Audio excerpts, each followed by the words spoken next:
Welcome to Simply Sarah. I'm Sarah Stockham, and I am your host today, and I'm super excited about the conversation that we're going to have. Maurice Thibodeau has been somebody who's been impacting lives for good for a really long time, and met him through someone else that you may already know, Leela Veronica. And so as we come into this conversation, I just want you to know that every single time that we are together, it's about gifting you, leaders, entrepreneurs, people who are impacting other people's lives, gifting you, seeing you, and gifting these beautiful tools, energetic tools. And so we're going to go ahead and get started here. Maurice, so good to see you. Thank you so much for coming to studio today. Oh, I'm so happy to be here with you and this beautiful energy that you've created. Yeah. It's going to be a great conversation. Tell me how you got into the work that you are doing now. The My Life Inventory. I know it's been a journey for you to get to this place.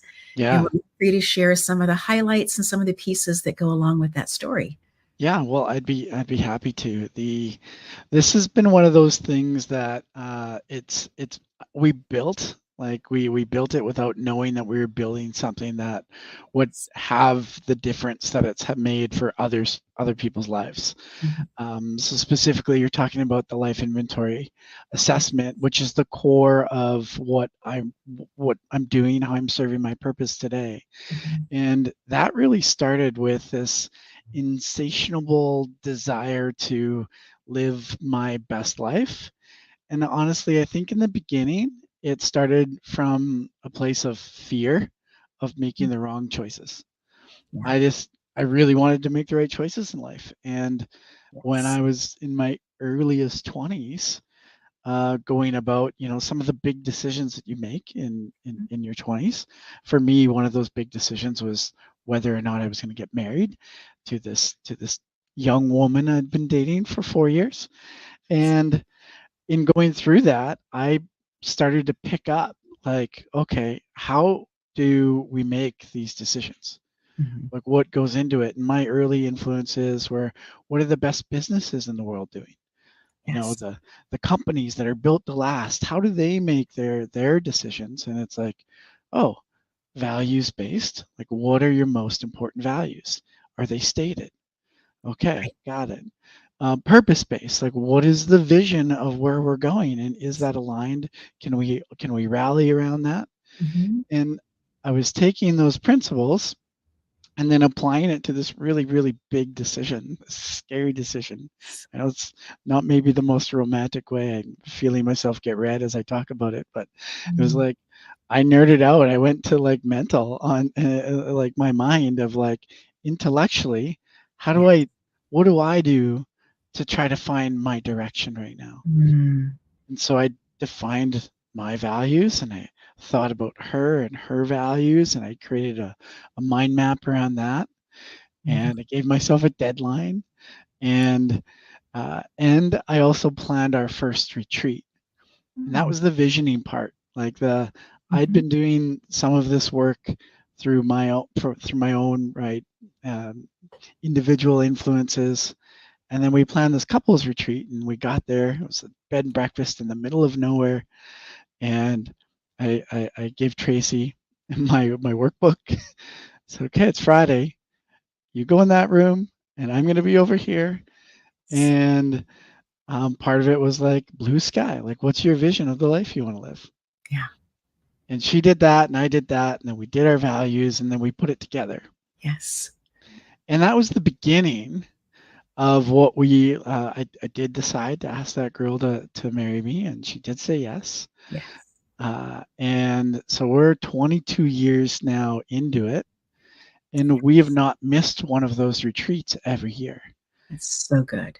And that ended up being the foundation, which we'll probably get into kind of how that ended up being my profession as well. But that was really the foundation of how do we build a life of clarity that's value-based, that's purpose-based, and share that with another significant other, especially when that significant other has different dreams and different value prioritizations and Sure. you know?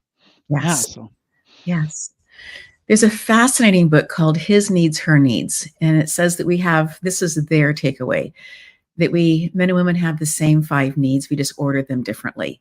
mm, That's just an interesting thing because you're saying a similar kind of thing of having similar values with your life partner, who's now your wife, and then trying to come into that place of saying, okay, if you value this, but it's not necessarily your number one, it's my number one. Am I okay with that? How does that feel? How do we work through things yeah. when number one value perhaps is in a bit of a conflict with your number one value in terms of time, and Hmm.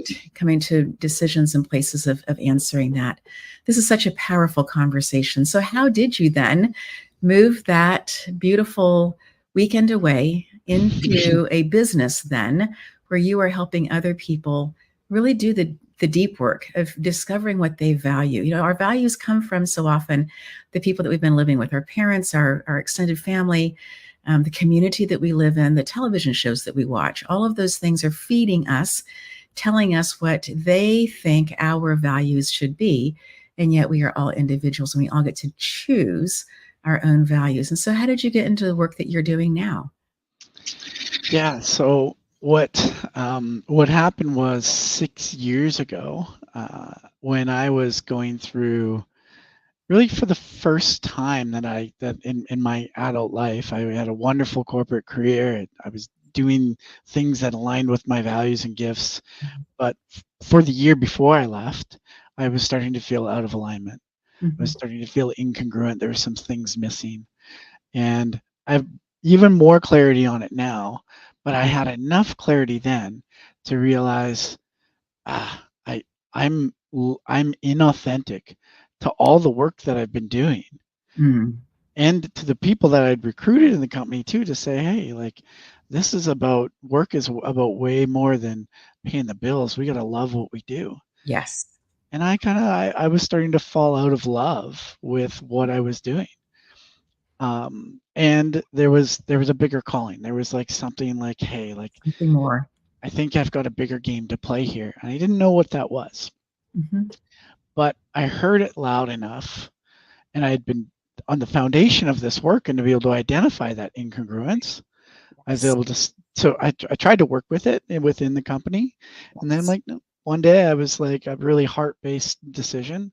So on my Mhm. 38th birthday, I called the man I'd been working for basically the last 12 years, and tears in my eyes without knowing the right words to say. I'm like, I gotta go. And that led me into some of the most challenging, like, years of my life. When I left, it was like I had people celebrate, wow, that's a really hard decision. Right. And like, good for you for doing it. I would say there was Yeah. mostly celebration. Mhm. And that went into like the first year was like I had a failed startup. Mm. Um, a house we had went empty. Like there was like failure Oh, after like block after all this money going out, no yes. longer no longer money coming in. Mhm. And so I went through identity crisis. Really, for the first time, I went through financial scare. Mm. I was redefining who I was in our relationship because I'd always been Sure. like a visionary that believed in everything, but we had this like stability covered. Right. And now I had flipped that stability out of our way. Wow. And that was at one point in that journey, I'd quit dreaming. And that's like Mhm. visionary is one of my top things. Yes. And so I was going through a lot, and I'm grateful for it today because that led me into, I would say, the deeper pool of the personal development work I'd been doing for all these years. Yes. And that led me to therapy. Hypnotherapy was Yeah. something I had learned about through the wellness festival that my Mhm. wife and I had created just as a personal pageant, like passion project. Yes. So I got exposed to all these modalities, and Right. now it was time for me to step in Yeah. for what I needed. Mhm. And I found this method of therapy to be, I went in for one reason and I came out completely different. Like I'd released some stuff I didn't even know was there, and it was just transformative. Yeah. So I I dove in. I put a toe in and was like, this works. I Yes. dove in. I was Yes. lucky enough to be living an hour away from who became my mentor, became a Mhm. partner, became a friend. But he Yes. trained me. He'd been training this stuff for over 30 years. Mm. And Wow. he had been combining all the stuff he had been learning for the last 30 years Yes. into his trainings. Yes. And, if you've ever met somebody like that where you just instantly know, it's like, even if Mhm. I don't know how I'm going to use this, I'm going to Right. move towards that light. Yes. I moved towards it, and I took the next 2 years. I took all of his classes. I Mhm. became a master hypnotherapist. That Beautiful. helped me become like just more overall healed. Yes. To know the process of deep subconscious somatic healing. I, Right. I became a better coach. I became a better father, a better husband. It Yes. just, it was transformative. It informs everything. It Yes. still informs, like, you can't be different when you know, right? Right. Right. So, sorry, long story, but like, so that was along Perfect. that way when I moved into coaching. Mhm. Uh, I had this combined coaching style of business, because I had done business and business development and leadership for most of my career. Yes. Personal development, which now include like this therapeutic model, which was amazing. And that's what I end up finding when you talk about people's stories. It's like, oh, hey, there's a block here, there's a blind spot there. Yeah. And then this work about vision and clarity that Mm. I'd been doing with my wife about planning our own life. Yeah. So those three things was my coaching style. Yes. And in working with people, the very first step I would take was, hey, you know what? I want to know, like, we need to know our clients. We need to have awareness. That's our first Yes. step, the gift Yes. of awareness. Yes. I had a framework for that, a framework better than anything I had ever seen in Mhm. all the years of personal development I'd been doing. So I Mm. started with a framework. It was usually on a whiteboard, or Yes. or a yellow pad. I got tons of these, and I'd be like, okay, tell me about your life. Yes. And the difference, right, between a framework, because context matters so much. Does. If I'm like, hey, like, if we're in a coaching session and I'm like, tell me about your life, what's going on? Why are you here today? That's going to get some. Mm-hmm. And maybe the most highly aware clients that are also bold enough to be in their own vulnerability, which is going to be very few, Right. maybe they'll be able to answer that with precision, Yeah. and you'll be able to start with that complete picture and go. But for 98% of everybody else, Yeah. they're going to give you with whatever's kind of on the surface, whatever influencing them in that day, and they're going Yes. to leave some stuff out. Yeah. Intentionally. And a lot of times intentionally. Yes. Because it's too much to be vulnerable, right? If I tell you all Mm. these different things, all these different places, then wouldn't it make sense that I would have already fixed them or Mhm. done something about them, right? And so that's part of that holdback, I think, is a protective piece.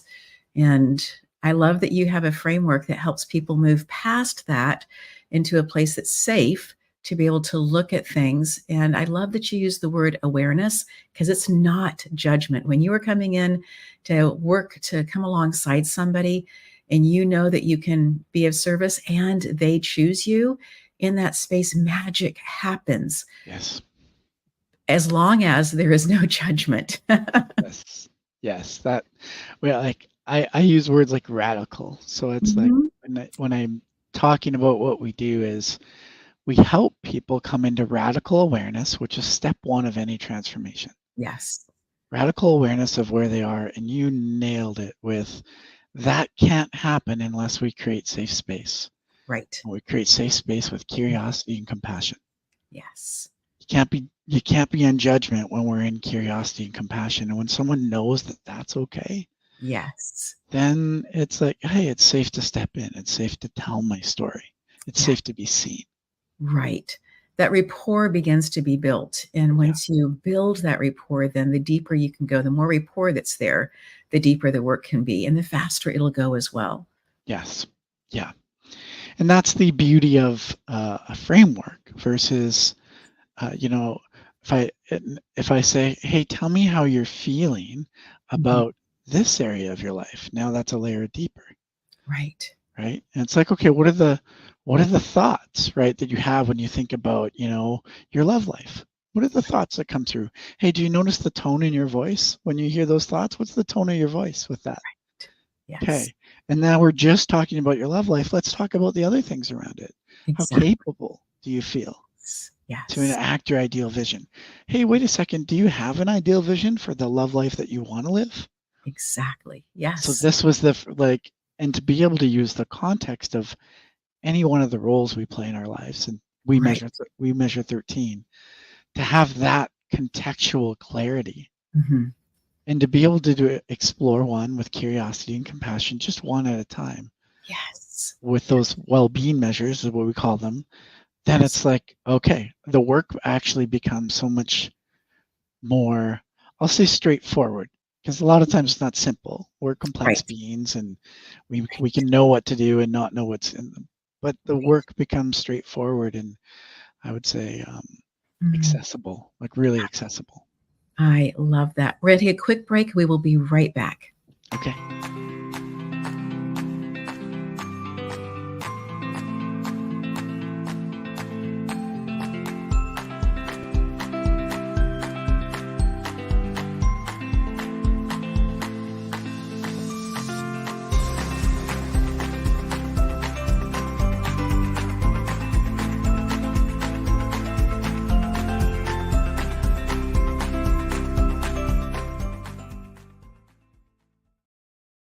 We absolutely love Field Trip, and we also love Glass Arts Collective. If you are looking for a piece of glass, a gift to give somebody, you can choose the colors, you can choose the shape that it's going to be, you can choose for inside, outside.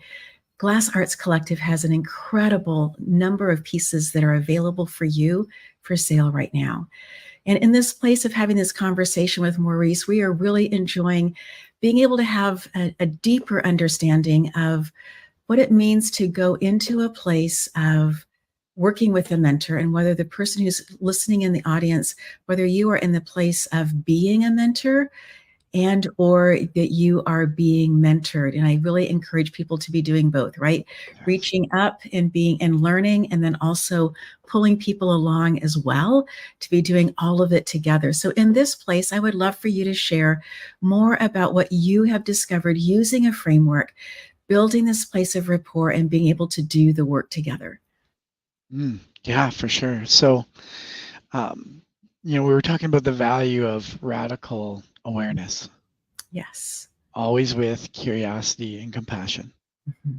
And when we bring that to the forefront, I'll just share, because if someone's listening to this and they're like, okay, well, where do I start?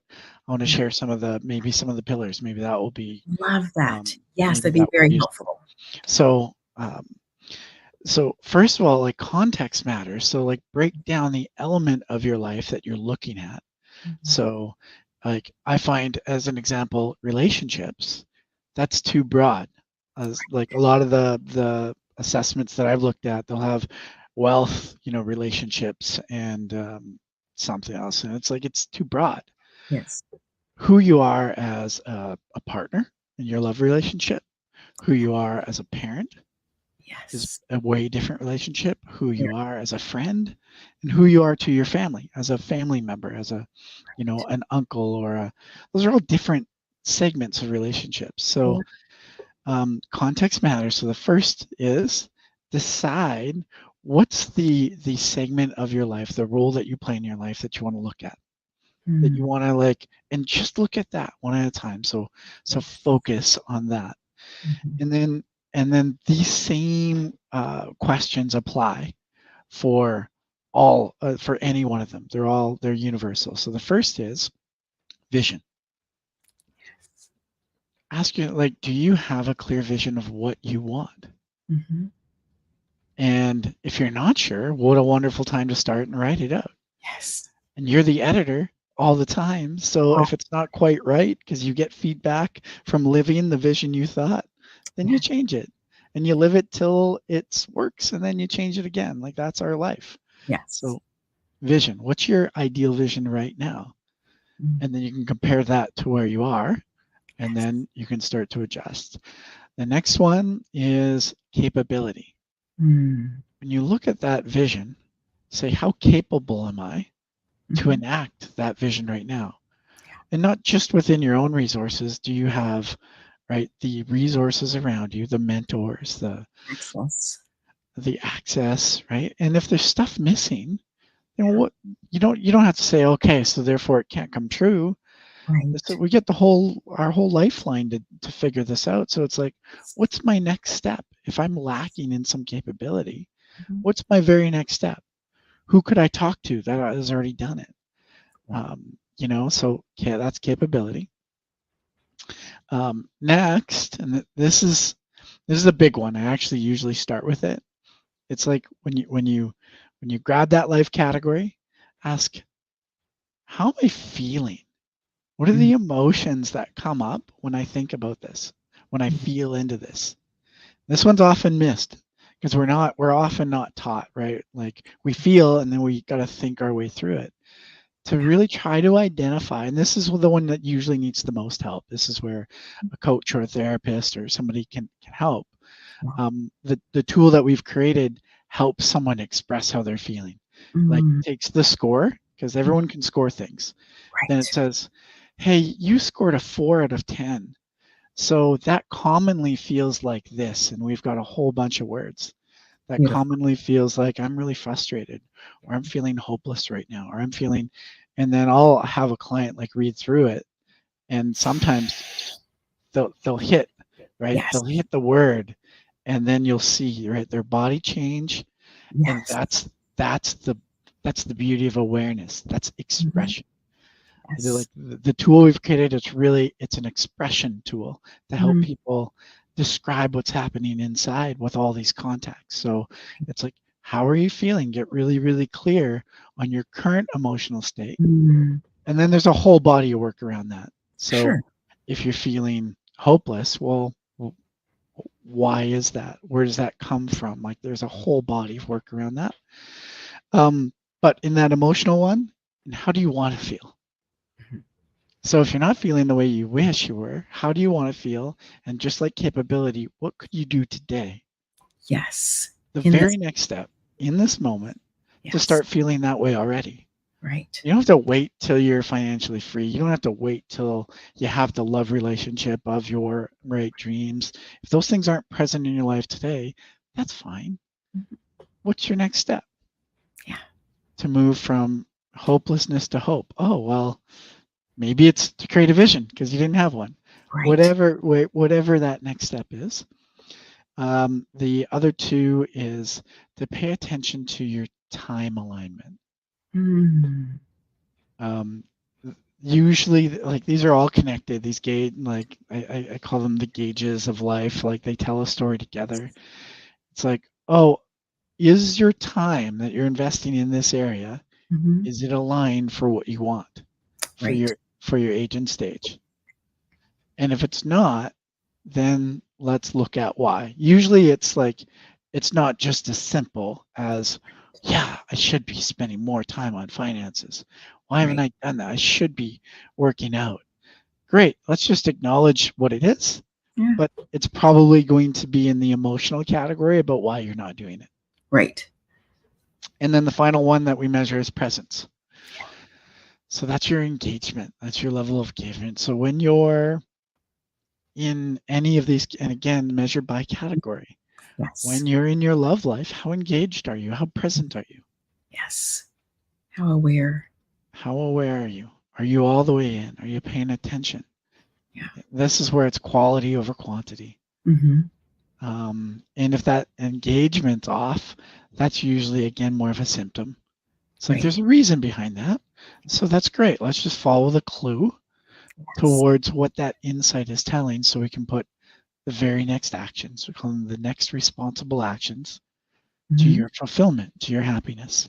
So there's an example of like, get your context right first, Mhm. understand how you're feeling right now, Yes.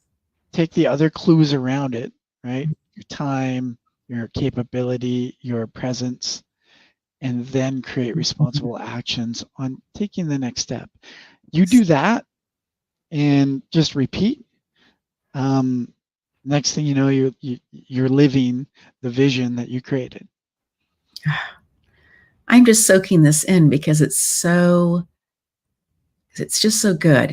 I want to use the word elementary. It's not really the word, it's foundational. It's foundational work, right? It's the everything else is built on top of this. When you have these pieces that are in place, and you're right, you can look at and use these questions for any of the areas of your life that you're looking at. And I love that you come to this place of understanding that we need to have a bigger vocabulary for our emotions. Yeah. I remember learning to read, and the words were, glad, sad, mad, and it's supposed to be a derivative of one of those. And yet there are so many thousands, if not hundreds of thousands, of words that can describe in multiple languages, exactly how we are feeling or coming close to how we are feeling about something. And two things can be true at once. We can be so deeply grateful for something and still be unhappy about something. And both of those things can happen simultaneously. And that's where I think that space of maturity coming in, or choosing the right mentor to have conversations with, somebody who understands that we are, as you said, complex beings. Yeah. Yeah. Yeah. The one of the cool things that I've seen happen, and this started before we created it. Like Mhm. when Tracy and I we had this, you know, this work that we would do, and in our personal relationships, our friends would kind of like they would find out about it, Sure. and as happens, people drift apart or people struggle right through Mhm. transitions usually, or Right. and most of in our experience, most of the people weren't doing the work Mhm. until like the block happens, and then we were like, hey, well, we got something that might help. Yeah. And it's really cool to see when you break, like Mhm. we learn really fast. Yeah. So someone will take the way that we look at life, and it will just like click, and it will just be a new perspective that they take with them for the rest of their life. They'll be Transform. engaged, they'll be transformed. And Yes. I like what you said, it's fun, it's fundamental. It's Mhm. not that complex. The details inside are complex because all these things we have to think and manage at the same time. But Mhm. when we can simplify it in a way that slows it down to be like, Yeah. what's happening with this segment of my life? Yes. It becomes more. Sometimes it's just really overwhelming. So I think it becomes more accessible. It becomes more actionable Mhm. than like sometimes this overwhelm of chaos or this overwhelm of emotion that we haven't given an outlet Mm. Yeah. to say, that's how I'm feeling, and that's okay. Maurice, I love that you help people put numbers on things. One of the things that we know about the mind, and they are doing this more often as nurses and people who are first responders are learning about this, is that when somebody is incredibly stressed, one of the ways to bring them back into their body is to have them work on numbers. And so asking somebody their cell phone number, asking somebody their street address, what their birth date is in numbers, Yeah. getting the brain to work in numbers, even if you have all the information in front of you, getting people to start talking using numbers accesses a part of the brain that somehow allows people to begin to be more present and to still feel the emotion, but they're able to process differently. They're able to start uh, asking questions that are pertinent for where they are, not for 8 years down the road.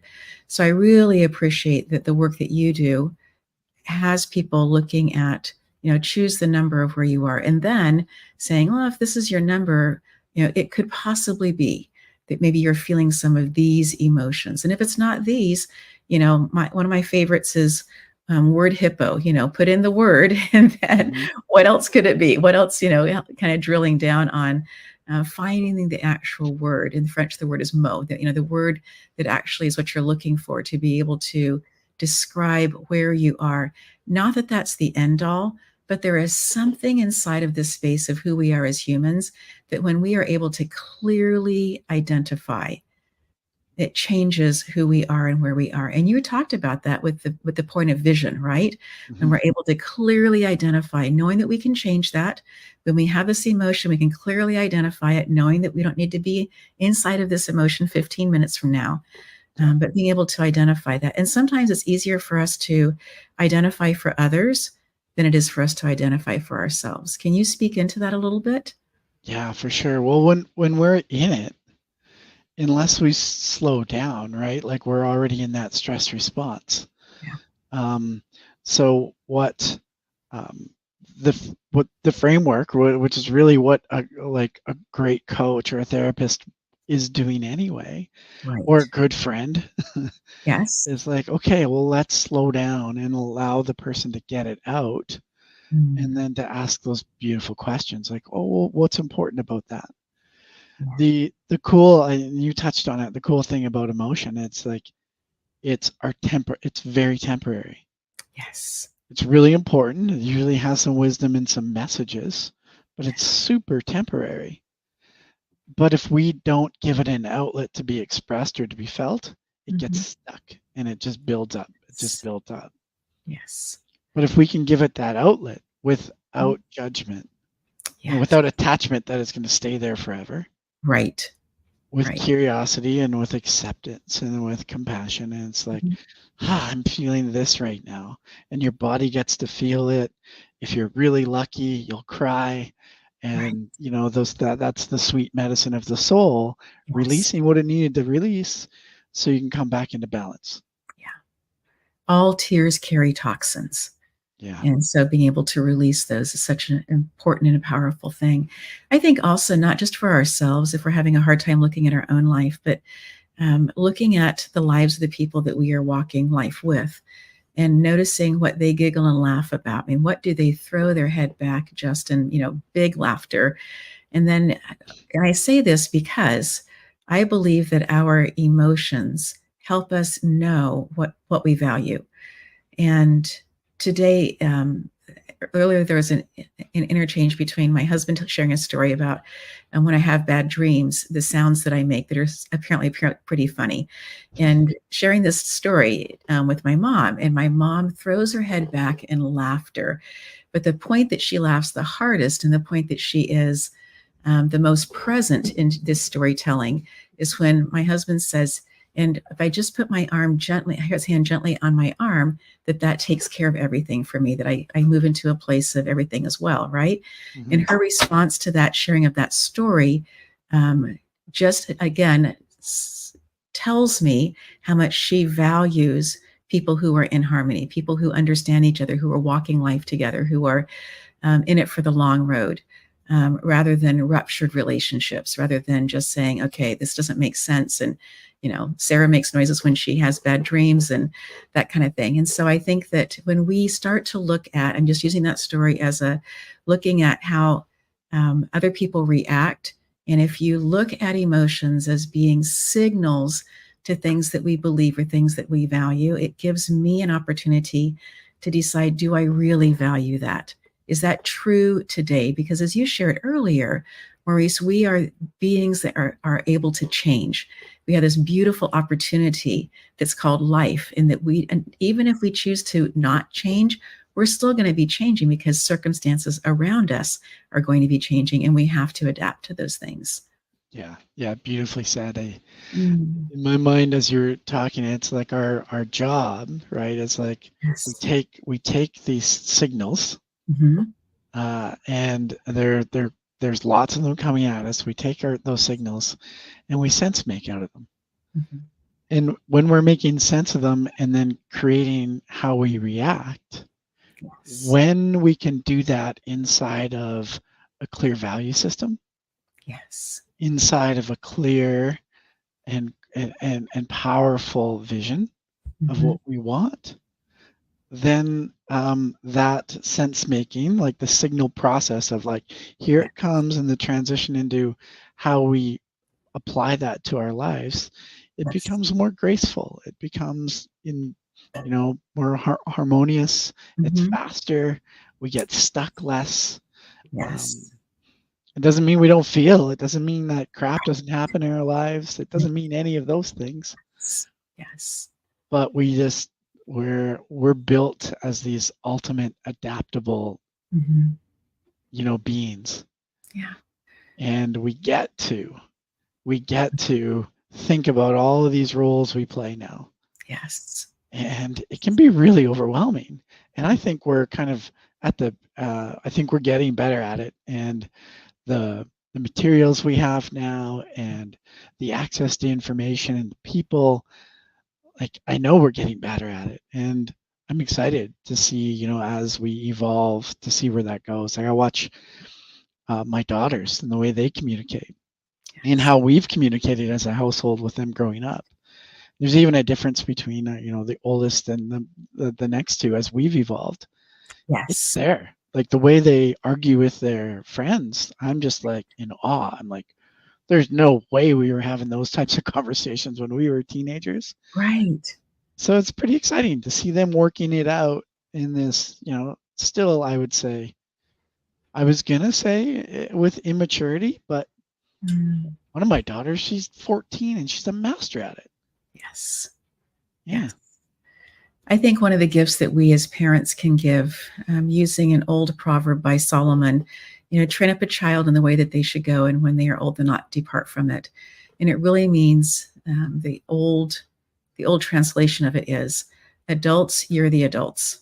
Look at this beautiful being that you are raising, and be wise about how you are intersecting their gifts with who they are. Bring those gifts up, help them hone their particular gifts and talents. And when they are old, they will never walk away from that because they have been gifted a life of congruency. And what you are already doing with your kiddos is, because all of us need to communicate, is you are helping to train them, as you are showing them, as you guys are having family conversations about how we choose to interact and how we choose to react as to what the neighbors are doing, or what television show or movie or whatever in those spaces. How do we choose to, what do we value as a community? And I think one of the great gifts that comes out of that is conversations with children when they are adult children. I think it's one of the greatest things that my parents did for each of us kids. We are so radically different from each other, and we all come from the same stock, right? Mm-hmm. And our parents really looking very carefully and in seeing what our gifts were, and trying to, even if our gifts weren't their gifts, trying to encourage our gifts. And it has provided for us lifelong conversations. And my father is deceased, but my mom is still living at 89, and having these beautiful conversations with her. I seek out having conversations with her because she has so much wisdom, and that door is open because of all the years prior. Now, was it all perfect? Absolutely not. But each of us having our own journey, our own trip, our own understanding of who we are and our own responsibilities inside of those relationships makes all of the difference Yeah. in that spacing. Yeah. Mm-hmm. Yeah. So, if you have more things to add to that, that's great, Maurice. If not, I can ask another question. Um, uh, it's Is it related? As you were talking about it, like, sure, I'll bring it up Yes. because it's related, at least to my journey and our interactions with Mhm. our our our generations, right? Yes.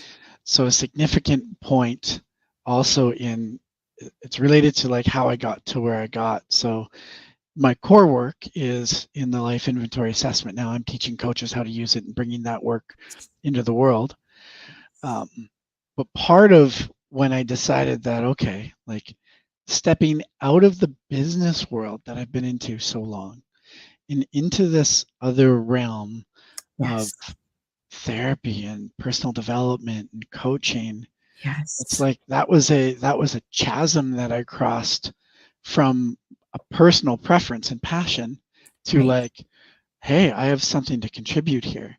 And I had a lot of imposter, like, do I have something to contribute? Does this, like, there was some early questioning of that. Mm-hmm. How it's related to your story is, um, 4 years ago, I think it's four now, my father went through a really dramatic shift, and it was a psychosis. Wow. Super healthy 72-year-old man goes into store Mm-hmm. and comes out of the store seeing Jesus, like Wow. Yeah. seeing my brother who is thousands of miles away, complete psychosis, unexplainable. That Mm-hmm. led him to be in the hospital. It was a really scary time for us.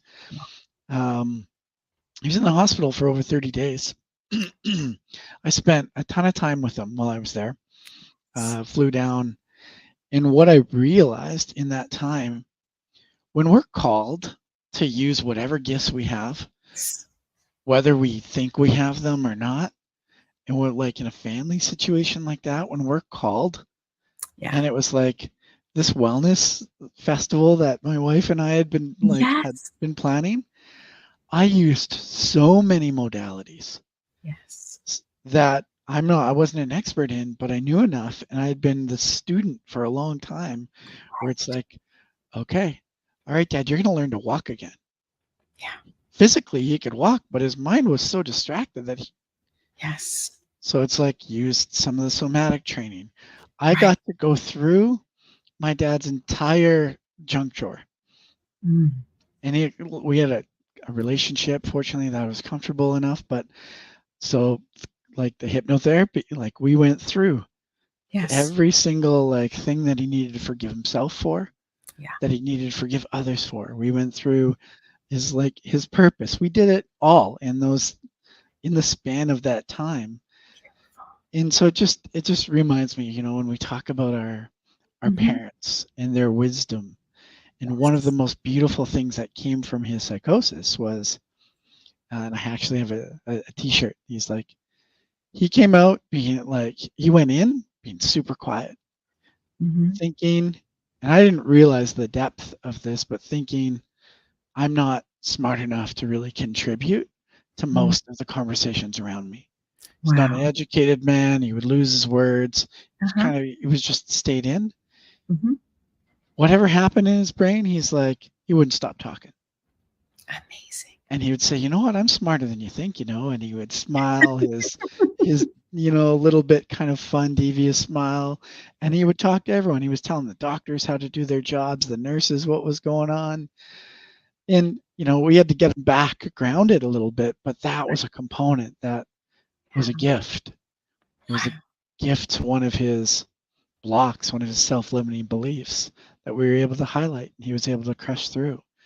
Um, anyway, we when I think of our generations and like people like our parents, Mm-hmm. to be there for them, to Yes. let them express, like as they get older, I think there's the filters are good, they go away, Mm-hmm.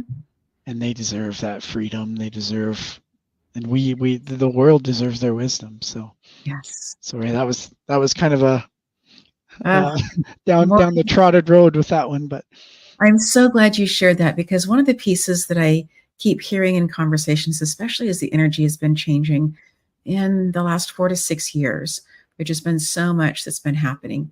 And one of the things that I hear people talking about is how do we reconnect with people who that we share blood with, but maybe haven't been in connection with for myriad of reasons.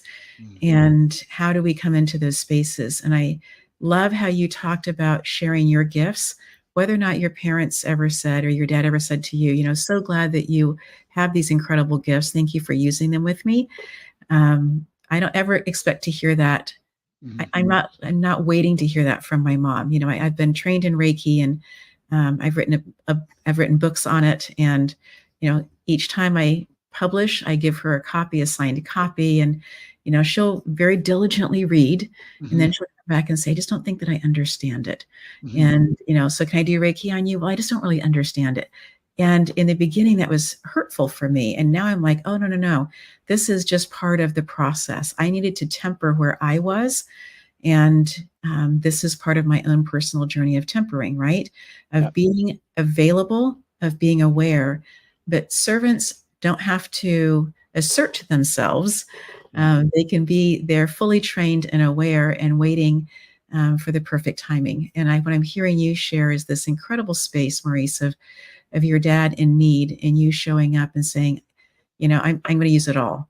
Yeah. And we're doing this together. And whether or not you acknowledge that I have these gifts or not, let's do this. Yeah. Yeah. The other thought to add on to that, when we think about that, and often it can feel like rejection or tension, or like, hey, I know these things and I could help. Right. There's two things that come to mind. One is to see them like a child. Mhm.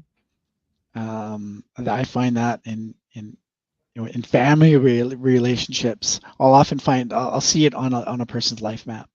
They'll Yes. have it in like a lower priority category, and it will be in a dissatisfied state because Sure. there's this like, we should be more connected, Right. and there's this, the reality is like we're all different people and you've got baggage and history, and Yes. so when we're moving into those relationships, to like see them with childlike curiosity, it's like, and as they get older, I think they get like, we become more Mm. maybe like we were when we were children. That was one. And then with that, to release expectation, Yes. just be patient. It's just like, Good. okay, got it. Yes. It's cool. Yes. Yes. The expectation for myself now is that I am here, I'm available, I'm listening, Mm-hmm. and encouraging others to use their words to ask, right? Because so many of us who do this work are very, very intuitive, Mm-hmm. and we can see and we can sense. But there is something that happens energetically that I think is a really beautiful uh, conversation. I guess I'll use those words there. When the other person actually uses their words to ask, and that gives us then a space to decide how we want to move in and how we want to help out and how we want to share, how we want to be available. And I think that's also super important with the work that you and I do to, keeping eyes on our own boundaries of energy. Um, and I know that that's something that you are very, very careful to do. And I admire you for that, Maurice. And I think it's something that's really important for our listeners to also be looking at their own lives and determining if there are places that they need to tighten up. Our confidence in ourselves grows. Our friend Leela Veronica taught me this. When we do what we say that we're going to do, our confidence grows. And just the opposite happens also. If we don't do what we say we're going to do, then our confidence in ourselves diminishes. And coming into the places of allowing that, our confidence, giving ourselves that gift of our confidence growing, is a beautiful one. Mm-hmm. Yeah, there's Dizzywood. Do what you say you're going to do. Yes. Yes. Yeah, that's really my friend Steve Farber. That's the Mhm. way he wrote it, and Yes. I love the idea of treat commitments like contracts, especially the ones to yourself. Yes. It's a really rare thing, and it's hard to do, and also it's worth continuously holding yourself to that standard, I think, Yes. for all the Yes. reasons you just said. Yeah. And I think that for myself, one of my things is I'm blocking off places in my calendar, right? Of time that I want to be truly available for my family, time to be away. And one of my internal conversations has been, if it's not black and white, Sarah, have you at least moved it forward so that it's better? Have you gained in this area? And that's been a really beautiful internal conversation for me, because for scheduling reasons, sometimes things don't. Um, I do have the flexibility. I fully own this, but there are times that I will allow things to kind of come in, and particularly during morning hours, spaces that I feel like I have more control on vacation or whatever. Those spaces, but again, that space of noticing the gain of completely different than I was 8 years ago, where anybody called, the answer was yes, tell me when. And, in this space of let me mull it over, let me consider, let me think, let's see if we can push it outside of this, 18-day window, and be inside of that and see how that feels and looks and if it works or not. And because what you are saying is so, so true. When we are true to ourselves, when we are true to our own word, it changes how we show up in the world as well. Yeah. So it's a beautiful thing. Yeah. Wow. For anybody who is looking to come into this world of being a mentor, knowing that you are a mentor of mentors, what's a piece of advice that you would give to them in that process? So for someone to, could you repeat that question again? I just want to Absolutely. make sure I got it straight. Yeah. Yes, absolutely. So somebody who's considering mentoring other people, they've done some work, they have taken some classes, they're processing where they are, they're thinking about opening up their shop or having a shingle or coming online or whatever, however they're going to choose to offer it. What's one piece of advice that you would give to that person? The thing that's coming up for me is it's okay not to know. I think, right, when we maybe come to claim our wisdom, to name, like I talk about, name and claim your gifts and your values and your wisdom, and then if we're brave enough or bold enough to say, hey, I want to offer this, it, like, all the other stories come in and all the other things say, oh, are you sure? Like, this person knows it better. Are you sure you really know that? What if, like, part of it's okay not to know. It really is okay. And the more we can have that comfortability to be confident in the unknowing, then we're in that curious, compassionate space. So it's like when someone says, hey, you'll often hear it in this, where in conversation, someone will say, oh, so you've heard about this or you know about this. And if you're not comfortable being on, like, you just might be like, yeah, and you had no idea. But the person was so excited that the way the energy that they handed it to you with was like, you're an idiot if you don't know that. Right. Where I don't know when I switch, but I just feel like, no, I have no idea. Tell me about it. Tell I me about it. usually smile, tell me about it. Yes. And I might go look it up later if it was of interest. But I mean, and even what we know right now, it's going to evolve. And so who knows if what we know right now, our current wisdom, what we're going to know in 100 years. Yeah. So it's like, own what you know, and it's okay for the stuff you don't. Just, it's going to make you even more potent. Oh, absolutely. When we show up authentically, it changes everything.